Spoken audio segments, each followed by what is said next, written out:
Et je vais demander aussi à nos deux grands témoins qui sont exactement paritaires à 50%, de nous rejoindre sur scène, Gilles, pour avoir leurs sentiments. Vous pouvez prendre place sur le canapé avec Jean-Marc Hoffner. On a envie de vous entendre sur la façon dont vous avez entendu les différentes prises de parole des intervenants, deux profils différents. Je ne vais pas vous réduire à quelques mots, mais un peu écologique, environnemental, etc. pour vous, Stéphanie, et puis le regard d'un urbaniste, d'un grand connaisseur des questions de mobilité, Jean-Marc Hoffner.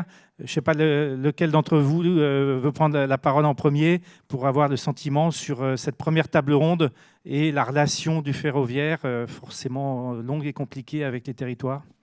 Merci. Stéphanie. Bonjour à toutes et à tous et ravie d'être parmi vous aujourd'hui. Alors moi je suis Stéphanie Clément-Grandcourt, je dirige la Fondation pour la Nature et l'Homme. Vous dire peut-être quelques mots pour expliquer pourquoi nous sommes là aujourd'hui. La Fondation est une fondation environnementale qui existe depuis plus de 30 ans et qui a plusieurs particularités. La première d'entre elles est qu'elle traite ces sujets évidemment par le prisme environnemental, mais qu'elle va y rentrer par les besoins humains et qu'elle va essayer de les traiter autant que possible par la double entrée environnementale et sociale. On va fonder nos positions sur la science. François Gémen, que vous connaissez sans doute, est président de notre conseil scientifique. Et à rebours de l'époque, sans doute, on va oser assumer une certaine forme de nuance. Parmi les 5 programmes qu'on traite, la mobilité durable est un programme phare de la Fondation. Alors, vous dire ce que ça veut dire pour nous, la mobilité durable pour tous, ça veut dire d'abord la sortie de la dépendance à la voiture, et autant que possible la réduction et la fin de l'autosolisme en privilégiant les transports en commun, les transports collectifs et les transports décarbonés, le train en est un des symboles évidemment. La mobilité durable, ça veut dire aussi réduire nos distances pour réduire nos transports, ça c'est important en matière d'aménagement du territoire. Et puis ça veut dire enfin une transition du parc automobile vers l'électrique, mais un électrique sous condition, un électrique plus léger, plus sobre en carbone, en matière et accessoirement en coût. On va rentrer sur l'ensemble de ces sujets par la double entrée, comme je vous le disais, environnementale, parce que les transports, ça a un coût environnemental qui est bien défini aujourd'hui. Alors un coût climat, émissions de gaz à effet de serre, on y reviendra sans doute. Il ne faut pas oublier qu'il y a aussi un coût sur la biodiversité, l'artificialisation des sols. C'est un vrai sujet quand on parle de transport et notamment quand on parle de routier. Et puis on va y rentrer aussi par l'angle social. On a travaillé à la Fondation pendant 2 ans sur un baromètre des mobilités et on a pu identifier qu'il y avait 13 millions de personnes en précarité, en situation de précarité mobilité en France. Alors ça veut dire quoi, 13 millions de personnes en précarité mobilité? Ça veut dire soit elles ont que la voiture pour se déplacer avec des coûts de carburant qui augmentent, avec des distances qui se rallongent, soit elles n'ont pas forcément d'accès à la mobilité. Donc ça fait beaucoup de monde et c'est sur ces sujets que la Fondation va travailler. Alors quand vous m'avez dit, vous allez être grand témoin sur une question de les territoires clés de voûte du développement du ferroviaire, nous ça nous a beaucoup intéressé à la Fondation parce qu'évidemment on répond oui, les territoires sont clés de voûte du développement du ferroviaire, d'autant que l'usage du train reste marqué par de très fortes disparités territoriales.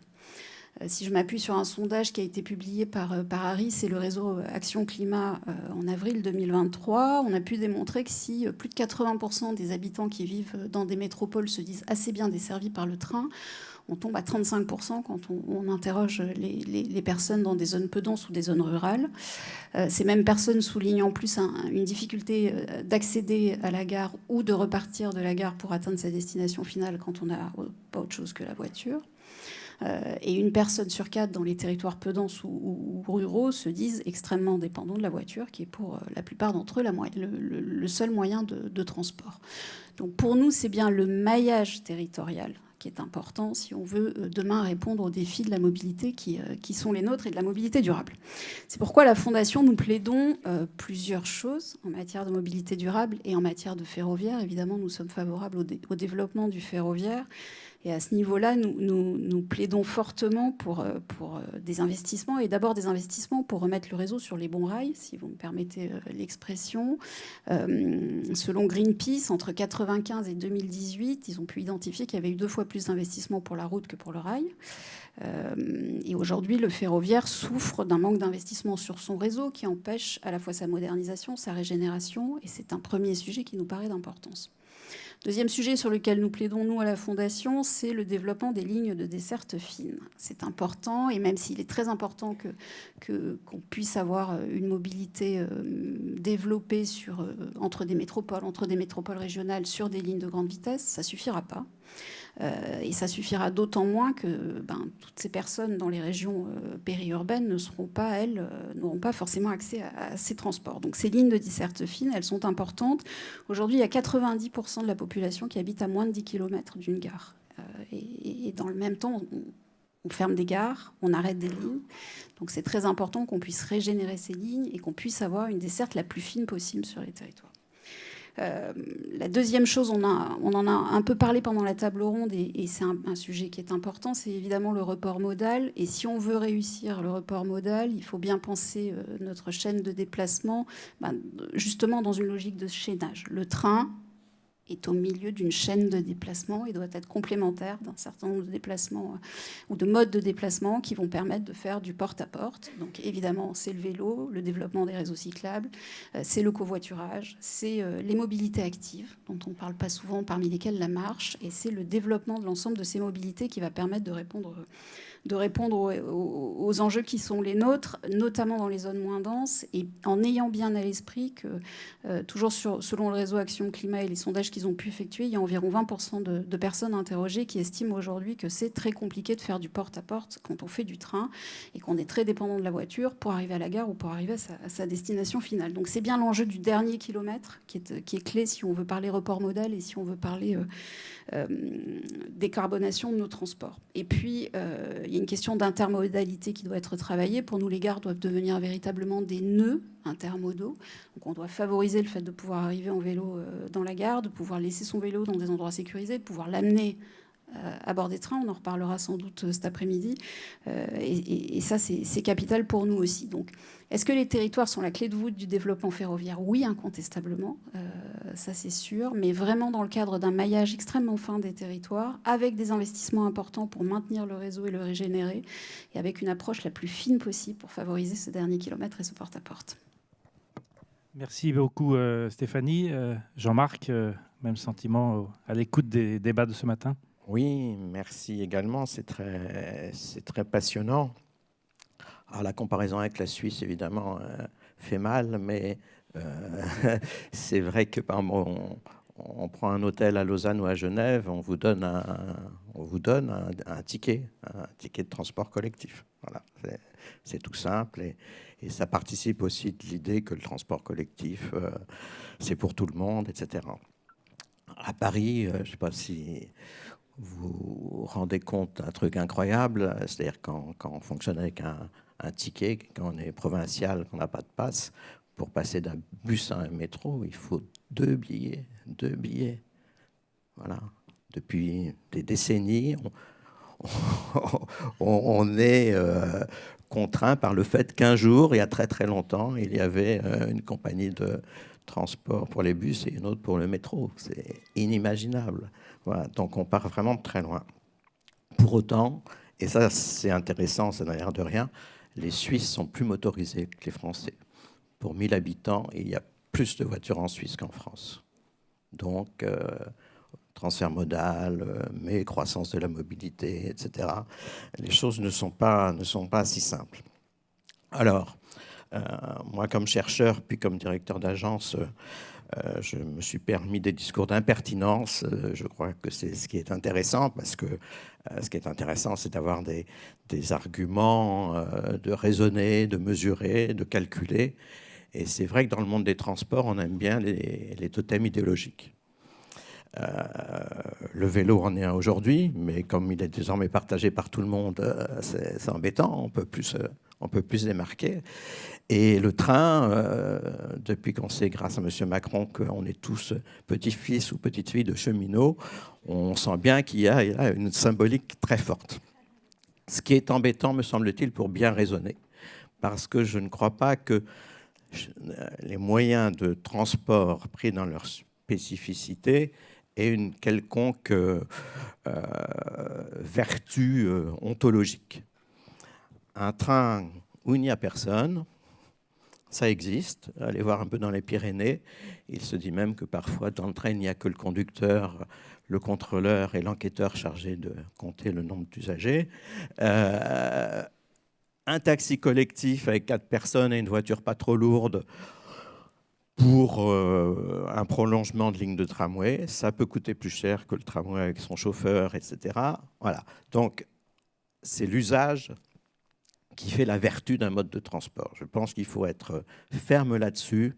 Autrement, on ne fait pas grand-chose avec des oppositions ou entre moyens. Voilà. Sortons de l'aspect moyen de transport, sortons donc de l'idée de transport, parce que le transport, c'est l'offre de transport.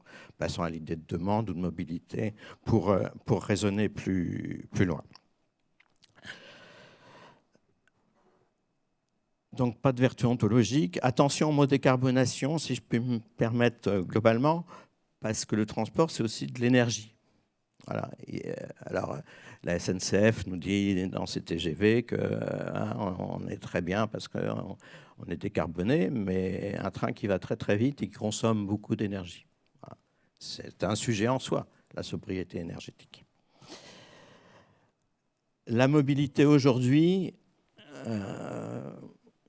on n'est plus au plan Freycinet, effectivement. Le monde de la mobilité, c'est l'omniprésence automobile. L'omniprésence. Gilles Savary a rappelé des chiffres au plan départemental ou régional. C'est vrai aussi au plan urbain. En gros, il n'y a que Paris intramuros où l'usage de la voiture est un peu réduit. Sinon, des villes qui se prétendent grandes comme Bordeaux. Je dis beaucoup de choses sur Bordeaux parce que j'y suis plus, alors c'est plus simple.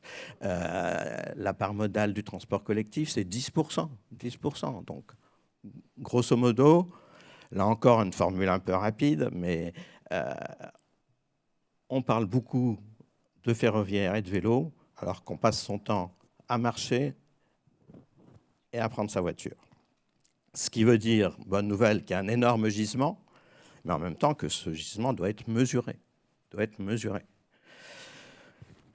Quelques règles de 3. Je l'ai écrit, donc je me permets de le dire, sur le R métropolitain de Bordeaux. À mon avis, à Nantes, ça doit être à peu près pareil. Quelques règles de 3 qui permettent de dire que vous arriverez à augmenter, on va dire, de doubler l'usage du TER.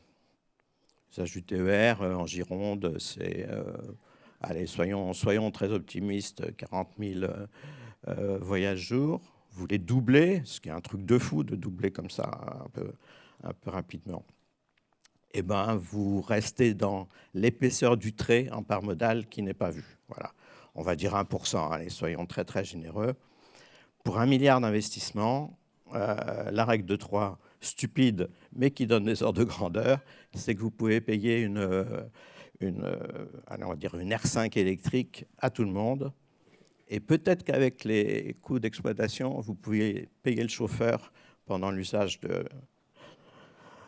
la voiture. Voilà, c'est des règles de 3, c'est tout simple. Mais avec la SNCF, on est habitué à compter en milliards et donc la roue tourne vite, quoi. Donc, OK, évidemment qu'il faut de l'investissement public, qu'il faut de l'argent public pour toutes ces choses, mais faisons de temps en temps quelques règles de 3. Cela dit, je suis pour parler territoire et c'est important, à une double échelle. À une échelle urbaine, qui sera peut-être plus présente cet après-midi quand on parlera de services, d'intermodalité, de gares, etc. Et puis à l'échelle très passionnante de l'aménagement du territoire, des enjeux territoriaux au niveau de l'aménagement du territoire. Donc qu'est-ce que le train fait comme pari ? Un pari territorial, effectivement, un pari territorial. Le train, il nous dit, il se passe des choses intéressantes. Il se passe des choses intéressantes dans les régions, dans les métropoles. Bon. Il y a des métropoles qui vont bien, d'autres moins bien. Hein. Celles qui vont bien depuis 30 ans, que les élus en soient responsables ou pas, c'est l'Ouest, effectivement. C'est bien joué. Et c'est les littoraux. Voilà. Là, ça va bien et ça risque de continuer à aller bien pendant un certain temps.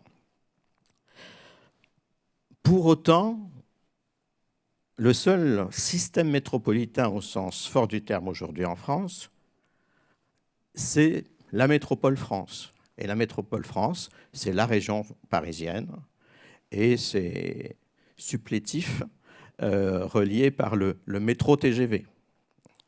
Mais c'est ça, le système métropolitain français aujourd'hui. Et voilà, par rapport aux autres pays européens, la Grande-Bretagne est dans un cas un peu similaire, on n'a pas nos grandes métropoles multimillionnaires.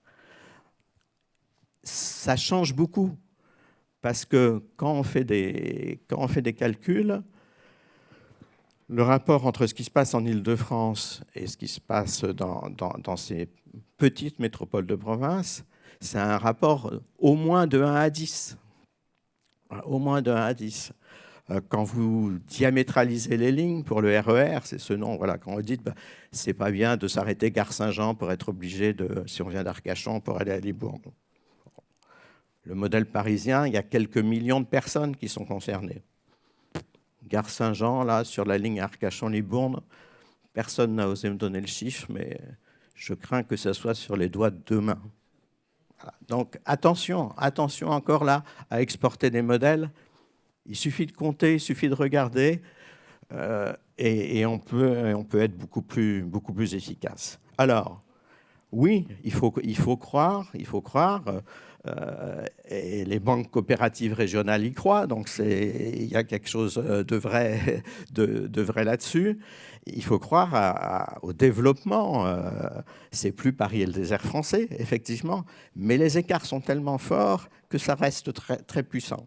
Quand vous faites une carte de la France avec des flux entre métropoles, pour y voir quelque chose, il faut enlever Paris. Si vous laissez Paris, vous ne voyez pas les flux entre les métropoles. Donc là encore, une question d'ordre de grandeur. Ce qui ne veut évidemment pas dire qu'il ne faut pas s'occuper, et c'est très passionnant, des relations infra- ou interrégionales hors Paris, mais les faits sont là pour le moment. Et j'insiste là-dessus.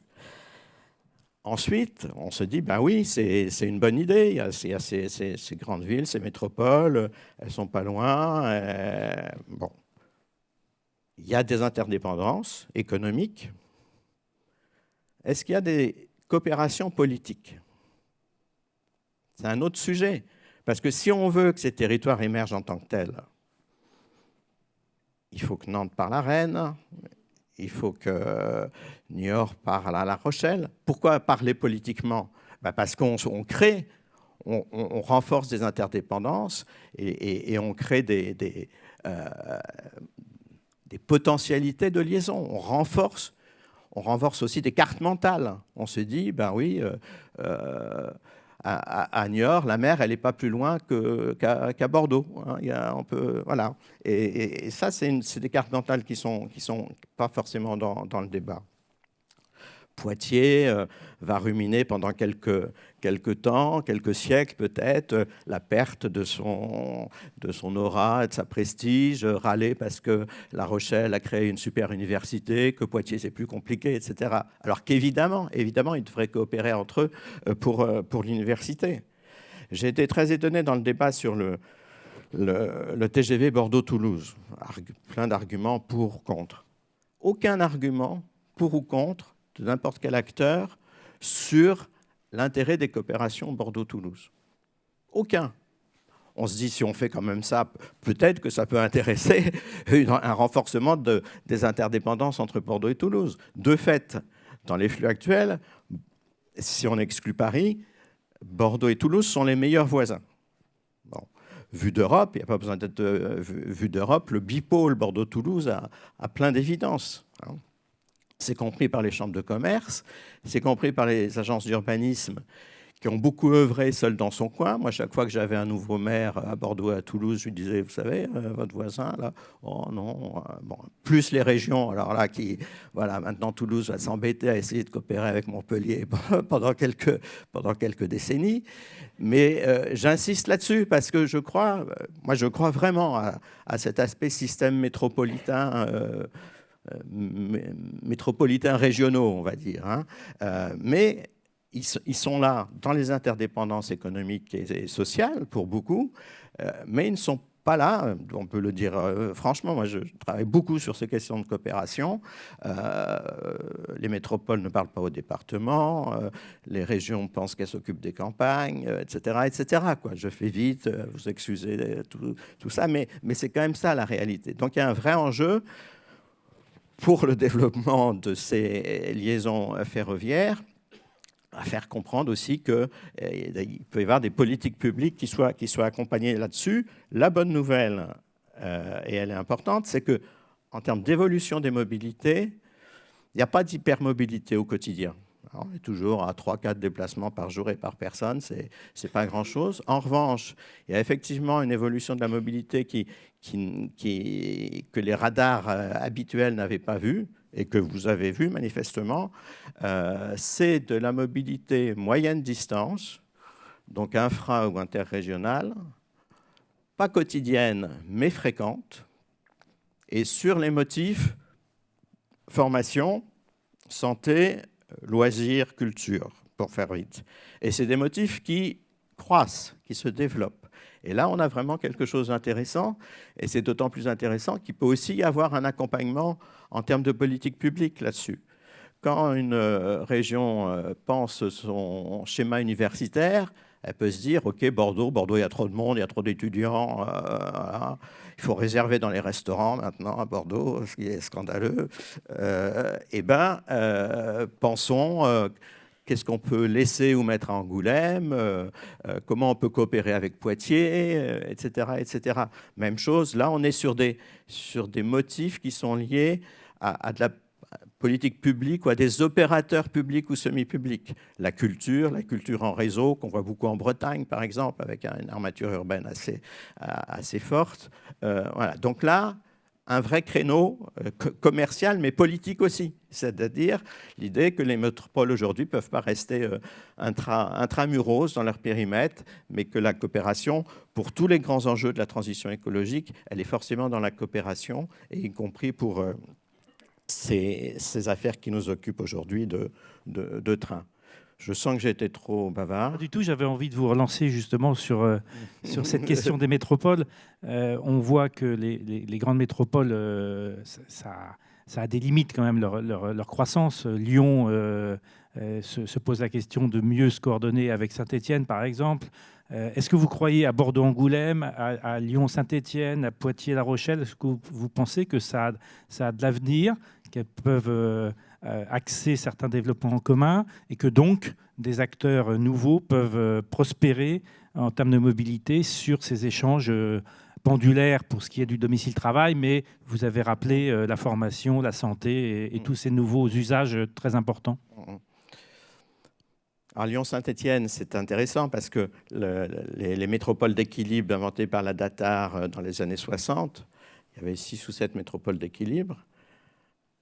Ce n'était pas Lyon, la métropole, c'était Lyon, Saint-Étienne, Grenoble. Ici, c'était Nantes-Saint-Nazaire. Nantes-Saint-Nazaire, toujours 2 agences d'urbanisme, c'est bizarre. Donc tout cela, effectivement... Alors, est-ce que c'est effet pervers de la décentralisation, c'est rapide, mais c'est vrai qu'on a, à juste titre, expliqué aux métropoles qu'elles avaient désormais les reins solides, qu'elles étaient majeures et vaccinées. Et plus une institution croit en embellie, plus elle est introvertie finalement. Et donc, sortir de cette difficulté à coopérer, qui est une vraie difficulté récurrente. L'État essaie de temps en temps de donner des carottes, entre guillemets, mais ça ne marche pas forcément. D'une certaine manière, comme sur d'autres sujets, peut-être que la demande et la société, elle est déjà dans ses fonctionnements, la société, en grande partie. Donc, la question, c'est... alors, je ne vais pas dire que c'est que le politique écoute la société, mais en tout cas, c'est que le politique se rende compte qu'il a une représentation cartographique de son monde qui est erronée, finalement. C'est un peu comme la maire de Paris qui pendant longtemps, a cru qu'elle n'avait que 2 millions d'usagers. C'était ces 2 millions d'habitants. Je dis la maire de Paris, non, n'importe quelle maire, je vais dire, voilà. Mais Paris, c'est plus flagrant quand même. Flagrant, on dit non, peut-être qu'il y a des gens qui viennent travailler, peut-être qu'il y a des touristes. Voilà. Autre cécité, si je puis dire, par rapport à la réalité dont on doit s'occuper. Et c'est pour ça que, là encore, en tant qu'ancien directeur d'agence juriste, je crois beaucoup aux méthodes, aux représentations, aux données à voir. Des flux. On sait mal donner à voir les flux. C'est plus compliqué d'avoir les données de stock de l'INSEE. Mais voilà, expliquer qu'on est dans un monde de flux qui sont là, que la mobilité, ça participe aussi de la réduction des inégalités territoriales. Et que ces flux, il faut aujourd'hui les mettre au format de la transition écologique. Vous avez évoqué tout à l'heure le cas à part de Paris, la métropole parisienne, avec un taux de possession de véhicules assez faible sur la partie très dense, avec des jeunes qui ne passent plus leur permis de conduire. Est-ce que vous pensez, l'un et l'autre, que les métropoles de province pourraient évoluer de cette façon-là et que ça pourrait être aussi un encouragement aux mobilités collectives plutôt qu'à la voiture individuelle? Est-ce que ça restera qu'un cas parisien ou est-ce que ça peut être aussi répliqué dans des métropoles de province? Il faut souhaiter que ça le soit, parce que dans les métropoles de province, il faut souhaiter que demain, il y ait une offre de transport collectif qui soit suffisante, de qualité, parce qu'encore une fois, je vous rejoins, encore faut-il donner envie de prendre ces transports, qui soit une alternative à la voiture et surtout une alternative à l'autosolisme. C'est ça qui est compliqué. Je reprends votre exemple de la Renault 5, fût-elle électrique, ça ne va pas régler le problème. Si demain, le parc est remplacé par 100% de voitures électriques, nous n'aurons absolument pas régler le problème de la mobilité durable. Donc la question des transports collectifs dans les métropoles, elle est clé. Pour nous, il y a zéro question là-dessus, effectivement. Jean-Marc ? Oui, je le dirais peut-être avec une formule plus ramassée. Il faut effectivement que la voiture devienne un transport collectif. Voilà. Je crois qu'il y a une start-up covoiturage là, qui a pour slogan la voiture, le transport collectif du périurbain. Voilà, je trouve que c'est une assez bonne idée. Plus ce qu'on sait aussi sur le fait qu'il y a quand même quelques usages de la voiture qui peuvent rester, y compris en solo. Mais auquel cas, il faut une voiture qui pèse 5 fois moins et qui consomme 10 fois moins. Voilà. C'est le mot de la fin, encore un mot? Encore un mot, si j'oublie pour tout à l'heure. À vous écouter là toute la matinée, je me suis dit, la disparition de RFF, quel gâchis, quel gâchis. Pendant 17 ans, Réseau Ferré de France a appris ce qu'on essaie de réapprendre, a appris à discuter avec la SNCF exploitant, à penser la concurrence, etc., à créer une expertise sinon concurrente, du moins complémentaire. Voilà. Et puis, d'un trait de plume législatif, ça a disparu. Je crois qu'on a vraiment perdu beaucoup de temps. Alors, même si pour faire les expertises, on fait appel aux professeurs de l'École polytechnique fédérale de Lausanne, en gage de neutralité absolue, ça ne suffit pas à avoir quand même permis institutionnellement une réorganisation plus forte du paysage, mais la RT s'en occupe. Oui, enfin, Jean-Marc, il ne faut pas être trop nostalgique, parce que RFF était un faux-né à la française. C'est-à-dire que tous les personnels étaient logés, tous les personnels qui faisaient fonctionner le réseau, et même ceux qui donnaient accès au réseau aux futurs arrivants étaient logés dans SNCF Voyage, ce qui serait SNCF Voyage aujourd'hui. C'était un immense faux-né. Voilà. Alors, je ne dis pas qu'il n'avait pas pris le bon aiguillage de la séparation, mais c'était quand même l'accès au réseau se faisait par SNCF Voyage, par celui qui était directement concurrencé. C'était quand même très particulier. Hein, je veux dire, en réalité, on avait fait ça pour satisfaire Bruxelles, en se disant de toute façon... alors, ce n'est qu'en 2014, la loi que j'ai eu l'honneur de rapporter, que l'on a basculé les 55 000 personnels c'était vieux, hein. Les 55 000 personnels, là, on commençait à avoir quelque chose qui pouvait ressembler à une nouvelle gouvernance. Et puis, effectivement, d'un trait de plume, la loi de 2018 a réintégré. Ce qui fait qu'aujourd'hui, Jean-Pierre Farandou parle, quand on s'exprime, tout autant d'infrastructures, si pas plus, que d'exploitation. Ce qui est assez troublant, quoi, par rapport à ce qu'est l'esprit des directives européennes et d'une gouvernance dans un modèle où il y a plusieurs acteurs. Je propose peut-être pouvoir, oui, excusez-moi, cette contribution tardive. Je propose qu'on finisse sur ce génie à la française des architectures simplifiées. Vous disiez tout à l'heure, Jean-Marc, le mot de la fin provisoire, puisque vous revenez en deuxième partie cet après-midi, après la table ronde de l'après-midi. Mais avant de vous donner rendez-vous pour 14h, je pense qu'il y a de quoi se revigorer et se sustenter juste à côté. Merci à vous deux. Et puis, bon appétit et à tout à l'heure.